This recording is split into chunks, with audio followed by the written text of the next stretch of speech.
ദൈവനാമത്തിന് മഹത്വം ഉണ്ടാവട്ടെ. ബൈബിൾ അപഗ്രഥന പഠനത്തിൽ ഈ ക്ലാസ്സിൽ നാം ലേഖനങ്ങൾക്കൊരു പൊതു ആമുഖമാണ് പഠിക്കുന്നത്. കഴിഞ്ഞ ക്ലാസ്സിൽ അപ്പോസ്തല പ്രവൃത്തി വരെ നാം എത്തുകയുണ്ടായി. അപ്പോസ്തല പ്രവൃത്തികൾ കഴിഞ്ഞാൽ പുതിയ നിയമത്തിലുള്ള അടുത്ത 21 പുസ്തകങ്ങൾ ലേഖനങ്ങളാണ് എന്നറിയാമല്ലോ. ഞാൻ വേറെ തരത്തിൽ പറയുകയാണെങ്കിൽ പുതിയ നിയമത്തിലുള്ള 27 പുസ്തകങ്ങളിൽ 6 എണ്ണം മാറ്റിവെച്ചാൽ ബാക്കിയുള്ള 21 ലേഖനങ്ങളാണ്. അതുകൊണ്ട് ഈ ലേഖനങ്ങൾ ഓരോന്നായിട്ട് പരിശോധിക്കുന്നതിന് മുമ്പ് ലേഖനങ്ങൾക്ക് ഒരു പൊതു ആമുഖം ആവശ്യമാണ്.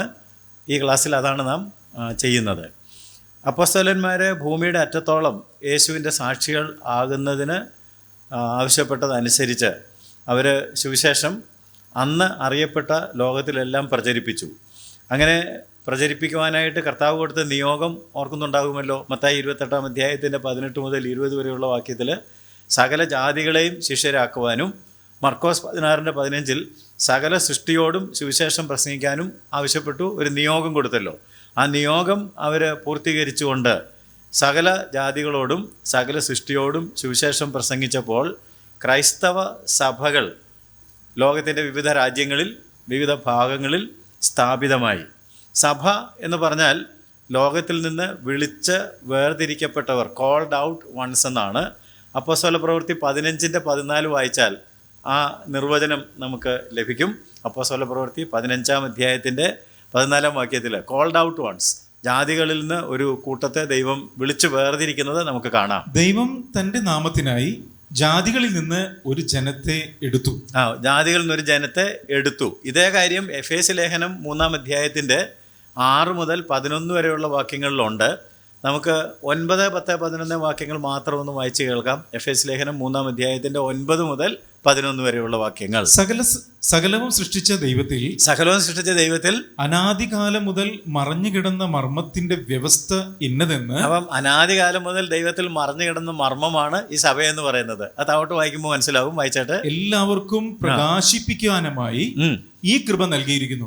അങ്ങനെ ഇപ്പോൾ സ്വർഗത്തിൽ വാഴ്ചകൾക്കും അധികാരങ്ങൾക്കും ദൈവത്തിന്റെ ബഹുവിധമായ ജ്ഞാനം അവൻ നമ്മുടെ കർത്താവായ യേശുക്രിസ്തുവിൽ നിവർത്തിച്ച അനാദി നിർണയപ്രകാരം സഭ മുഖാന്തരം അറിവായി വന്നു. ഇപ്പൊ അത്രയും കേട്ടാൽ മതി. ബാക്കി നിങ്ങൾ വായിച്ച് അതിന്റെ അർത്ഥങ്ങളിലേക്ക് കയറുക.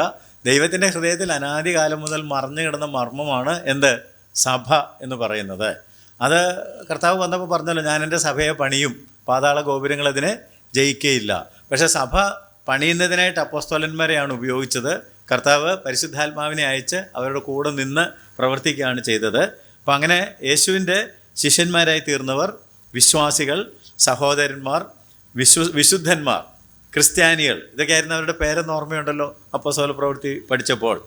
ഇവരെല്ലാം കൂടെ ചേരുന്ന ആ കൂട്ടത്തിനാണ് ക്രിസ്തു സഭ എന്ന് പറയുന്നത്. അല്ലെങ്കിൽ സഭ എന്ന വാക്കുകൊണ്ട് യേശുക്രിസ്തുവിൻ്റെ ശിഷ്യന്മാർ, വിശ്വാസികൾ, സഹോദരന്മാർ, വിശുദ്ധന്മാർ, ക്രിസ്ത്യാനികൾ എന്നൊക്കെയാണ് അർത്ഥമാക്കുന്നത്. അല്ല നമ്മളിന്ന് പറയുന്ന പോലെ യാക്കോബക്കാർ, ഓർത്തഡോക്സുകാർ, അല്ലേ, കത്തോലിക്കർ, പെന്തക്കോസ്തുകാർ എന്നുള്ള അർത്ഥമല്ല എന്നുള്ള കാര്യം നമ്മുടെ മനസ്സിൽ വേണം. ഈ ക്രിസ്തു സഭ എന്ത് വിശ്വസിക്കണം, എന്ത് ആചരിക്കണം എന്ന് ദൈവം വെളിപ്പെടുത്തിയിരിക്കുന്നത് ലേഖനങ്ങൾ വഴിയാണ്. അതാണ് ലേഖനങ്ങളുടെ പ്രസക്തി. സഭ എന്ത് വിശ്വസിക്കണം, സഭ എന്ത് ആചരിക്കണം, ഈ ലോകത്തെ സഭ എങ്ങനെ ആയിരിക്കണം എന്നൊക്കെ ഉള്ളത് ദൈവം വെളിപ്പെടുത്തി. കർത്താവായ യേശുക്രിസ്തു ലോകത്തിൽ വന്നപ്പോൾ ഈ കാര്യങ്ങളെല്ലാം വിശദീകരിച്ചില്ല. ഞാൻ എൻ്റെ സഭയെ പണിയും എന്നേ പറഞ്ഞുള്ളൂ. പണിയുന്നതിന് ഇവരെയൊക്കെയാണ് ഉപയോഗിച്ചത്. അവർ വഴിയാണ് ഈ വെളിപ്പാടുകൾ നമുക്ക് ലഭിച്ചത്. അതുകൊണ്ട് ക്രൈസ്തവ വിശ്വാസം ആചരിക്കുന്നതിൽ ലേഖനങ്ങൾക്ക് വലിയ സ്ഥാനം ഉണ്ട് എന്നറിഞ്ഞിരിക്കണം. അതുകൊണ്ടാണ് നാം ലേഖനങ്ങൾക്കൊരാമുഖം പ്രത്യേകം പഠിക്കുന്നത്. ആകെയുള്ള 21 ലേഖനങ്ങളിൽ 14 ലേഖനങ്ങളും രചിച്ചത് സുവിശേഷ ദൗത്യത്തിൽ ഏറ്റവും കൂടുതൽ അധ്വാനിച്ച് 3 മിഷണറി യാത്രകൾ നടത്തി ഏഷ്യയിലും യൂറോപ്പിലും എല്ലാം ചുറ്റി സഞ്ചരിച്ച് ക്രൈസ്തവ സഭകൾ സ്ഥാപിക്കുന്നതിന് മുൻകൈ എടുത്ത അപ്പോസ്തലനായ പൗലോസ് ആണ്. ബാക്കിയുള്ള 7 ലേഖനങ്ങളിൽ 3 എണ്ണം അപ്പോസ്തലനായ യോഹന്നാനും 2 എണ്ണം അപ്പോസ്തലനായ പത്രോസുമാണ് രചിച്ചത്. യേശുവിൻ്റെ സഹോദരനും യെരുശലേം സഭയുടെ ആദ്യത്തെ മൂപ്പനുമായിരുന്ന യാക്കോബ് ഒരു ലേഖനവും യേശുവിൻ്റെ മറ്റൊരു സഹോദരനായിരുന്ന യൂദ ഒരു ലേഖനവും രചിച്ചിരിക്കുന്നു. അങ്ങനെ ആകെ 21 ലേഖനങ്ങൾ. ഞാനൊന്നുകൂടെ പറയാം. പൗലോസ് 14 ലേഖനങ്ങൾ, യോഹന്നാൻ 3 ലേഖനങ്ങൾ, പത്രോസ് 2 ലേഖനം, യാക്കോബ് ഒരു ലേഖനം, യൂദ ഒരു ലേഖനം. 14 അധികം 3 അധികം 2 അധികം 1 അധികം 1 = 21. ഇച്ചിരി കണക്കൂടെ പഠിച്ചു പോകുന്നത് നല്ലതാണ്. അതുകൊണ്ട് ഇങ്ങനെയാണ് 21 ലേഖനങ്ങൾ നമുക്ക് ലഭിച്ചിരിക്കുന്നത്. നമുക്കിനി അപ്പോസ്തലനായ പൗലോസ് എഴുതിയ 14 ലേഖനങ്ങൾ നോക്കുകയാണെങ്കിൽ ആ ലേഖനങ്ങളെ 3 ഗ്രൂപ്പായിട്ട് തിരിക്കാം, 3 ഗ്രൂപ്പുകളായിട്ട് തരംതിരിക്കാം. ഒന്നാമത് 7 സഭകൾക്ക് എഴുതിയ 9 ലേഖനങ്ങൾ. അതാണ് റോമാലേഖനം മുതൽ 2 തെസ്സലോനിക്ക ലേഖനം വരെ കിടക്കുന്നത്. 7 സഭകൾക്ക് 9 ലേഖനങ്ങൾ എന്ന് പറഞ്ഞത് ശ്രദ്ധിച്ചോ. വെളിപ്പാട് പുസ്തകത്തിൽ യോഹന്നാൻ അല്ലെങ്കിൽ കർത്താവായ യേശുക്രിസ്തു 7 സഭകൾക്ക് ദൂതുകൾ എഴുതിയിട്ടുണ്ട്. അതുപോലെ ഇവിടെയും 7 സഭകൾക്ക് 9 ലേഖനങ്ങളായത് കൊരിന്ത് സഭയ്ക്കും തെസ്സലോനിക്ക സഭയ്ക്കും 2 ലേഖനങ്ങൾ എഴുതിയത് കൊണ്ടാണ്. അപ്പോൾ അതാണ് ഒരു ഗ്രൂപ്പ്. രണ്ടാമത്തെ ഗ്രൂപ്പ് എന്ന് പറയുന്നത് 3 മൂപ്പന്മാർക്ക് എഴുതിയ 4 ഇടയ ലേഖനങ്ങൾ. തിമത്തിയോസിന് 2 തീത്തോസിന് 1 ഫിലേമോന് 1. അങ്ങനെ 3 മൂപ്പന്മാർക്ക് എഴുതിയ 4 ഇടയ ലേഖനങ്ങൾ. പിന്നീട് ഒരു ലേഖനം പൊതുലേഖനമാണ് എബ്രായ ലേഖനം. എബ്രായ ലേഖനത്തിൻ്റെ എഴുത്തുകാരൻ പൗലോസ് ആണോ എന്നുള്ളതിനെക്കുറിച്ച് വിവാദങ്ങളും സംശയങ്ങളും ഒക്കെ ഉണ്ടെന്നുള്ള കാര്യവും ഇവിടെ ഓർത്തിരിക്കണം. അപ്പോൾ സഭകൾക്ക് എഴുതിയ 9 ലേഖനങ്ങൾ, മൂപ്പന്മാർക്ക് എഴുതിയ 4 ലേഖനങ്ങൾ, അങ്ങനെ 9 × 4 = 13, ഒരു പൊതുവിലുള്ള ലേഖനം കൂടെ ചേർന്നാണ് 14 ലേഖനങ്ങൾ അപ്പോസ്തലനായ പൗലോസ് രചിച്ചത് ഉള്ളത്. ദൈവസഭ തേജസ്സുള്ളൊരു മണവാട്ടിയായി കറയും ചുളുക്കവുമില്ലാതെ കർത്താവിനായി മാത്രം നിലകൊള്ളുന്ന ഒരു നിർമ്മല കന്യകയും കർത്താവിൽ ഏകാഗ്രതയുള്ള ഒരു വിശുദ്ധ മണവാട്ടിയുമായിരിക്കുവാൻ ലേഖനങ്ങൾ നിർദ്ദേശിക്കുന്നു. ഞാൻ പറഞ്ഞത് ഗ്രഹിച്ചു എന്ന് കരുതുകയാണ്. അതുകൊണ്ട് ദൈവസഭകളെ പഠിപ്പിക്കുകയും പരിശീലിപ്പിക്കുകയും കർത്താവിൻ്റെ വരവിനായി ഒരുക്കുകയും ചെയ്യുക എന്നുള്ളതാണ് ലേഖനങ്ങളുടെ ലക്ഷ്യം. ശ്രദ്ധിക്കുക, സഭകളെ പഠിപ്പിക്കുക, പരിശീലിപ്പിക്കുക, കർത്താവിൻ്റെ വരവിനായിട്ട് ഒരുക്കി നിർത്തുക.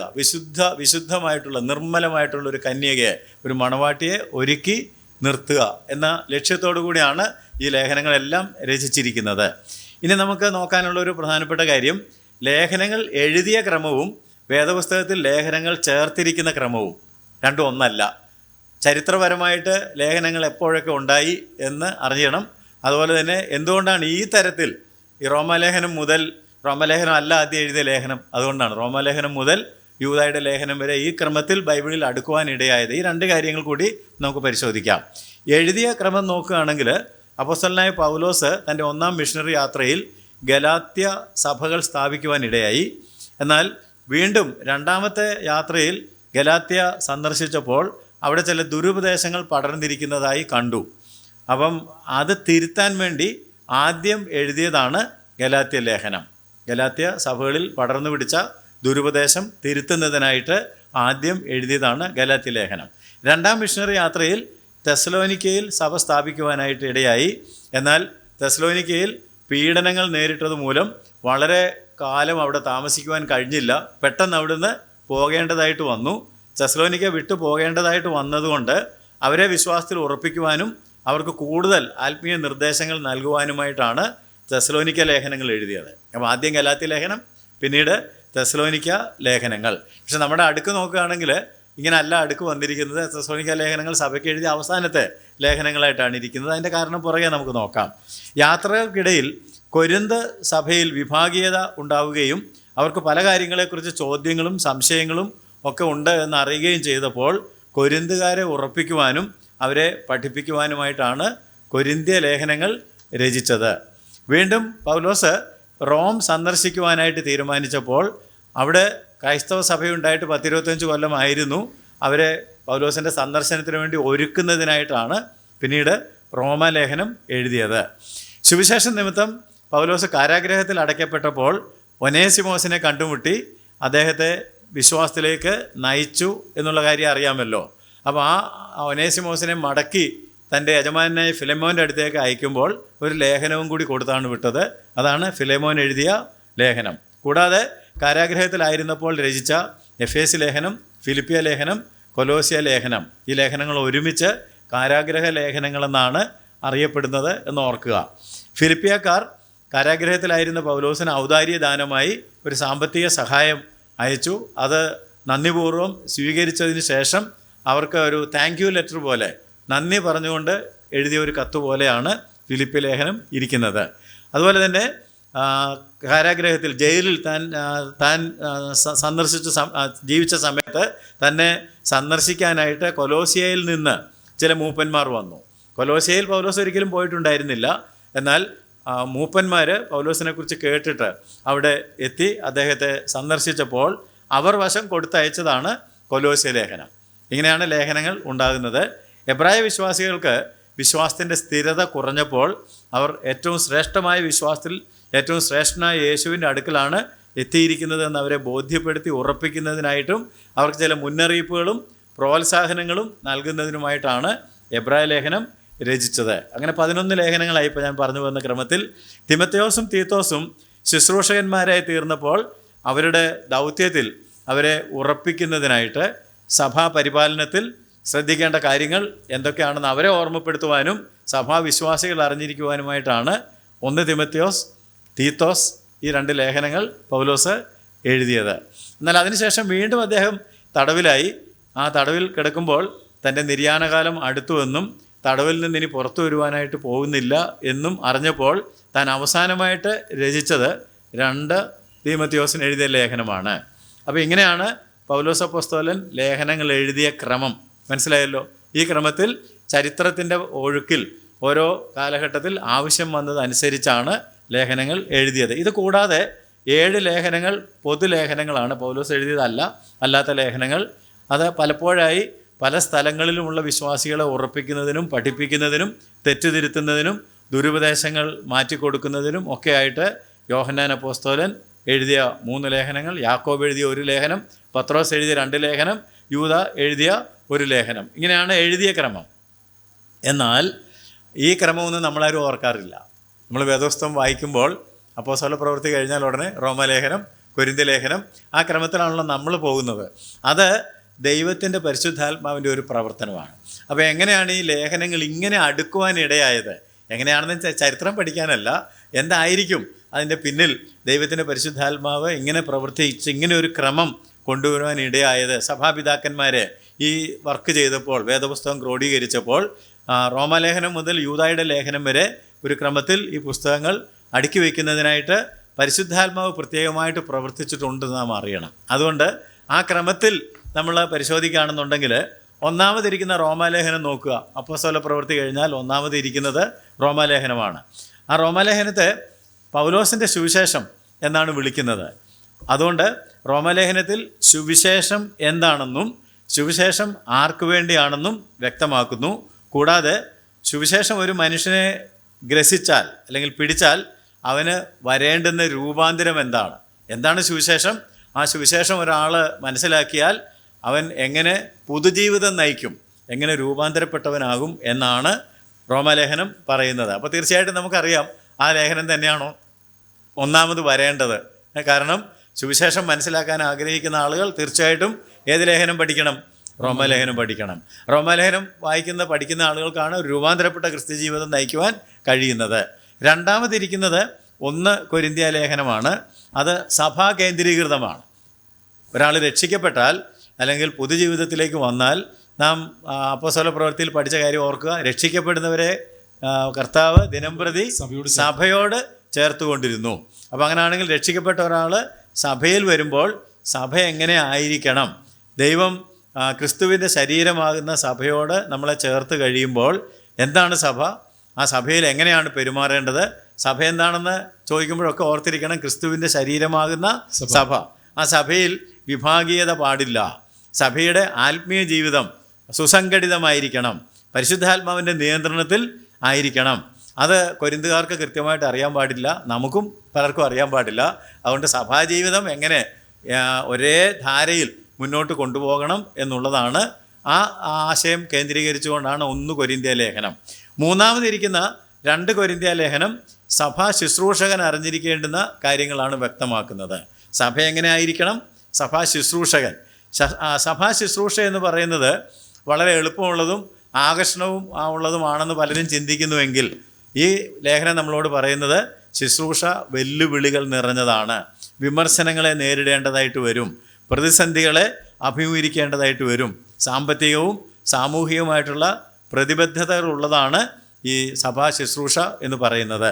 പൗലോസിൻ്റെ കേസിലാണെങ്കിൽ അദ്ദേഹം അപ്പോസ്തലനാണോ എന്ന് പോലും ചോദ്യം ചെയ്യുകയും അദ്ദേഹം പലതരത്തിലുള്ള പ്രതിസന്ധികളിൽ അകപ്പെടുകയും ചെയ്ത കാര്യങ്ങളൊക്കെ, അല്ലെങ്കിൽ വേറെ തരത്തിൽ പറഞ്ഞാൽ പൗലോസിൻ്റെ ജീവചരിത്രം ഏറ്റവും കൂടുതൽ പ്രതിഫലിക്കുന്ന ഒരു ലേഖനമാണ് 2 കൊരിന്ത്യ ലേഖനം, പിന്നീട് ഗലാത്യ ലേഖനവും. അപ്പോൾ ഈ 2 കൊരിന്ത്യ ലേഖനത്തിൽ ദൈവാത്മ കൃപയിൽ ആശ്രയിച്ചു മാത്രമേ ഒരു സഭ വേണ്ട തരത്തിൽ പരിപാലിക്കുവാനായിട്ട് കഴിയുകയുള്ളൂ എന്നുള്ള കാര്യമാണ് ഊന്നി പറഞ്ഞിരിക്കുന്നത്. 4-മതിരിക്കുന്ന ഗലാത്യ ലേഖനം നോക്കിയാൽ അത് ദുരുപദേശത്തിനെതിരെയുള്ള പൗലോസിൻ്റെ അതിശക്തമായ പ്രതികരണമാണ്. കാരണം സുവിശേഷം എന്താണ് എന്ന് റോമാലേഖനം പറഞ്ഞപ്പോൾ രക്ഷയിലേക്ക് നയിക്കുന്ന സുവിശേഷം നമ്മളെ രക്ഷിക്കുന്നത് കൃപയാൽ വിശ്വാസം മൂലം മാത്രമാണ്. അതിൻ്റെ കൂടെ വേറെ ഒന്നും കൂട്ടിച്ചേർക്കേണ്ടതായിട്ടില്ല. എന്നാൽ യഹൂദ മതാനുസാരികളായ ആളുകൾ ഇതിൻ്റെ കൂടെ ന്യായപ്രമാണം കൂട്ടിച്ചേർക്കേണ്ടതായിട്ടുണ്ട്, പരിച്ഛേദന കൂട്ടിച്ചേർക്കേണ്ടതായിട്ടുണ്ട്, മറ്റു പലതും ചേർക്കേണ്ടതായിട്ടുണ്ട് എന്ന് പഠിപ്പിച്ചപ്പോൾ അത് ആവശ്യമില്ല. രക്ഷ കൃപയാൽ വിശ്വാസം മൂലം മാത്രമാണ്. വേറെ എന്തെങ്കിലും അതിൻ്റെ കൂടെ കൂട്ടിച്ചേർക്കുമ്പോൾ നിങ്ങൾ കൃപയിൽ നിന്ന് വീണുപോകും എന്ന് ഗലാത്യ ലേഖനം പഠിപ്പിക്കുന്നു. അതുമാത്രമല്ല, 5-ാം അധ്യായത്തിൽ നാം വായിക്കുന്നത് ഗലാത്യ ലേഖനം 5:1 നമുക്കൊന്ന് വായിക്കാം.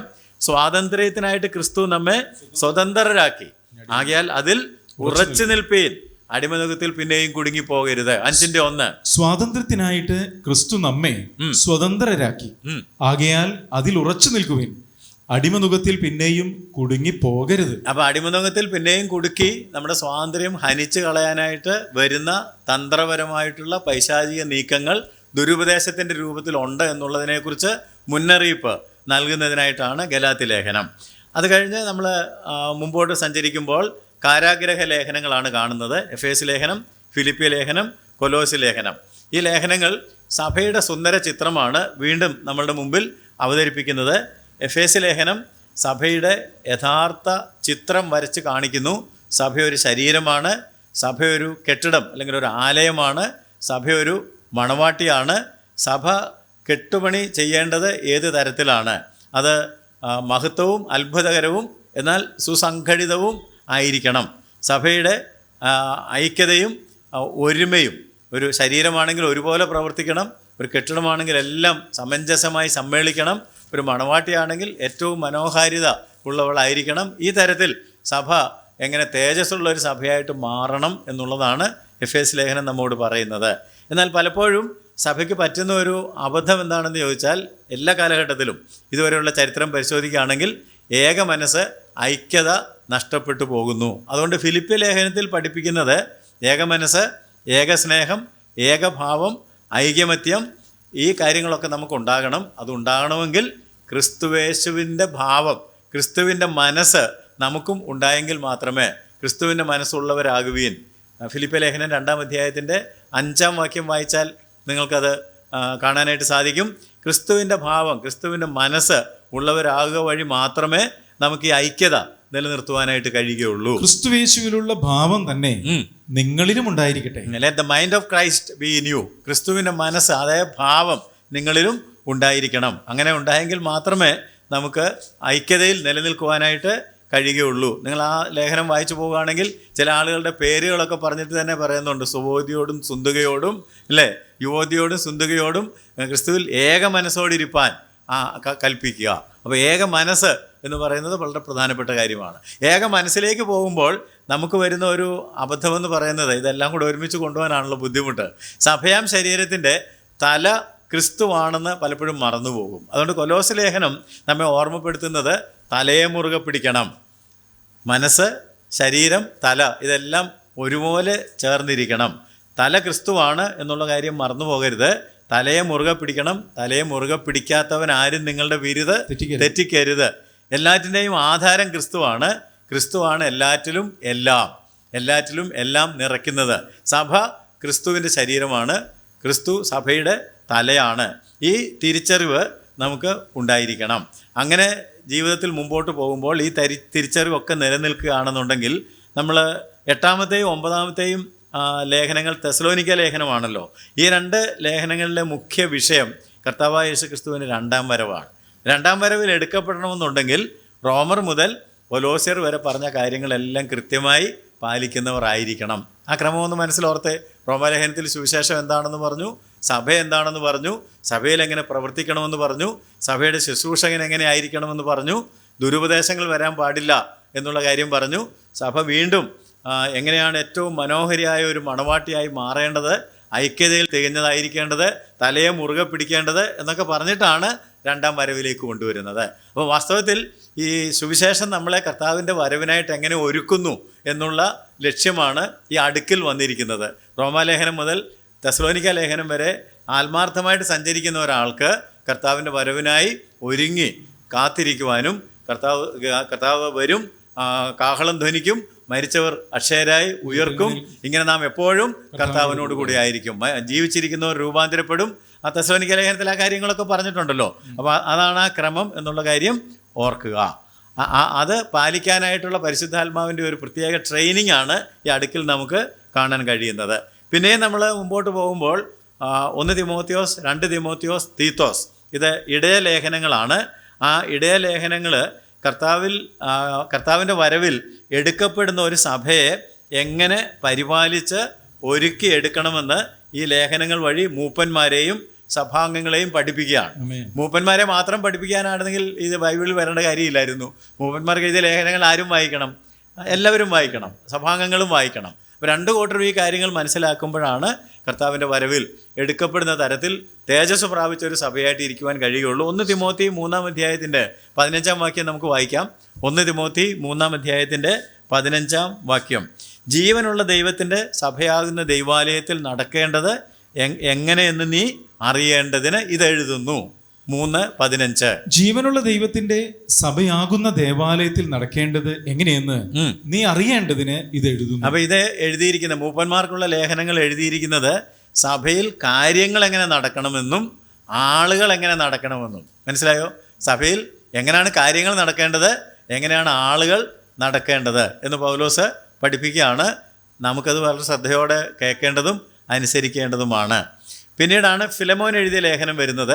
അത് ഞാൻ നേരത്തെ പറഞ്ഞതുപോലെ ഒരു പ്രായോഗിക പാഠം നമ്മളെ പഠിപ്പിക്കുകയാണ്. മൂപ്പന്മാരും വിശ്വാസികളുമൊക്കെ പഠിക്കുന്ന കാര്യങ്ങൾ പ്രതിബദ്ധതയോടെ നടപ്പാക്കാൻ ബാധ്യസ്ഥരാണ്. അല്ലാതെ ആശയങ്ങൾ പഠിച്ചു വെച്ചാൽ പോരാ, അതെല്ലാം അനുവർത്തിക്കുവാൻ.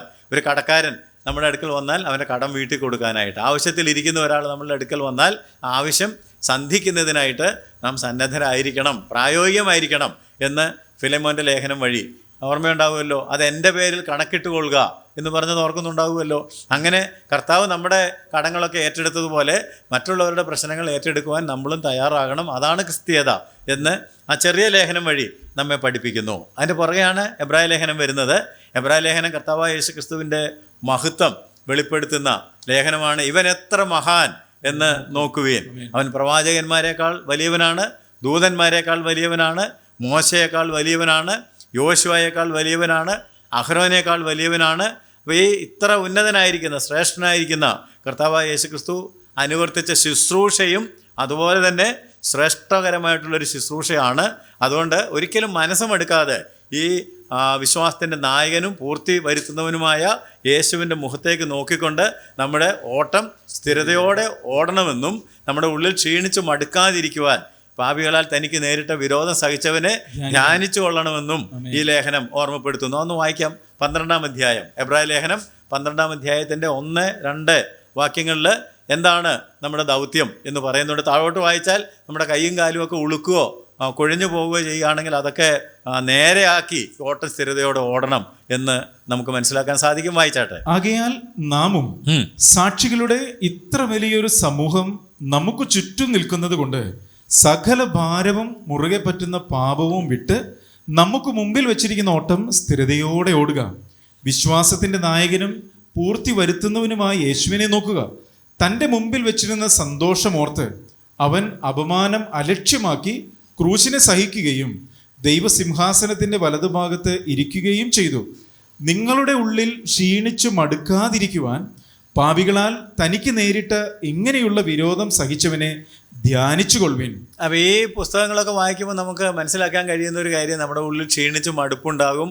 പലപ്പോഴും നമുക്ക് ക്ഷീണവും കാല് കുഴഞ്ഞു പോകുന്ന അവസ്ഥയൊക്കെ ഉണ്ടാകും എന്നുള്ളൊരു യാഥാർത്ഥ്യം ശരീരത്തിന് സംഭവിക്കുന്ന പോലെ തന്നെ.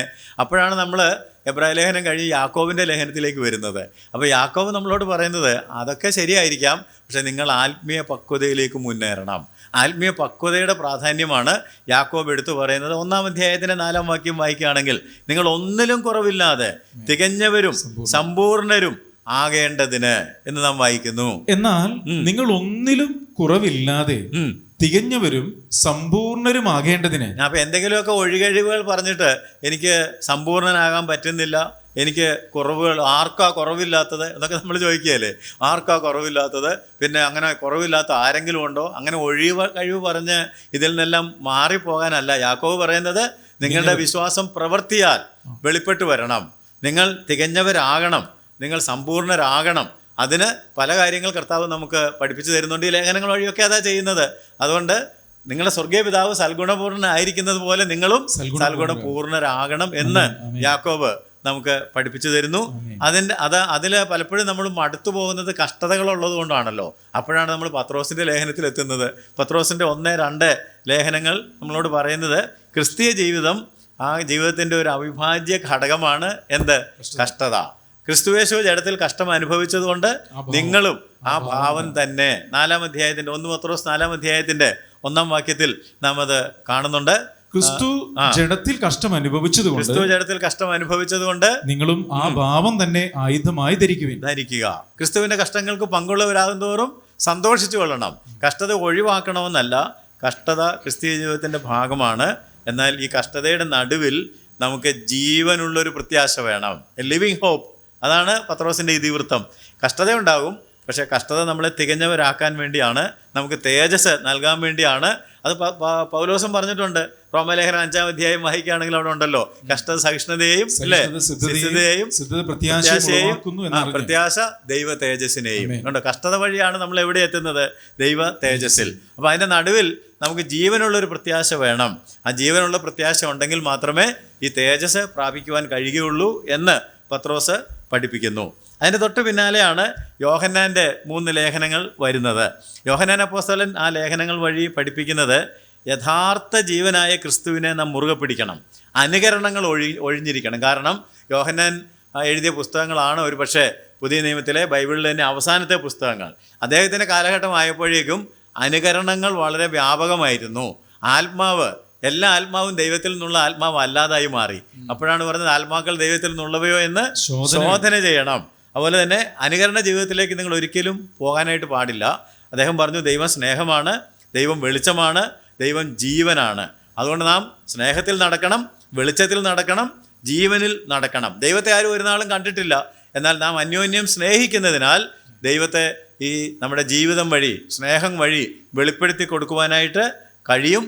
അതിന് പകരം വാക്കിലും നാക്കിലും അനുകരണത്തിലും ഒന്നുമല്ല നാം ജീവിക്കേണ്ടത്, പ്രവൃത്തിയിലും സത്യത്തിലും. അനുകരണങ്ങളുടെ പിന്നാലെ പോയാൽ അപകടത്തിൽ പെടും എന്ന് യോഹന്നാൻ നമുക്ക് മുന്നറിയിപ്പ് നൽകുന്നു. ഏറ്റവും അവസാനമായിട്ട് 21-ാമതിരിക്കുന്ന ലേഖനമാണ് യൂദായുടെ ലേഖനം. യൂദായുടെ ലേഖനം ദുരുപദേശങ്ങൾക്കെതിരെയുള്ള ഒരു ആഞ്ഞടിക്കലാണ്. യൂദ മാത്രമല്ല, ഒരുപക്ഷെ 2 പത്രോസ്, 2 യോഹന്നാൻ, 3 യോഹന്നാൻ, യൂദ, ഈ 4 ലേഖനങ്ങളും ഒരേ ലക്ഷ്യത്തിനു വേണ്ടി രചിക്കപ്പെട്ടിരിക്കുന്ന ലേഖനങ്ങളാണ്.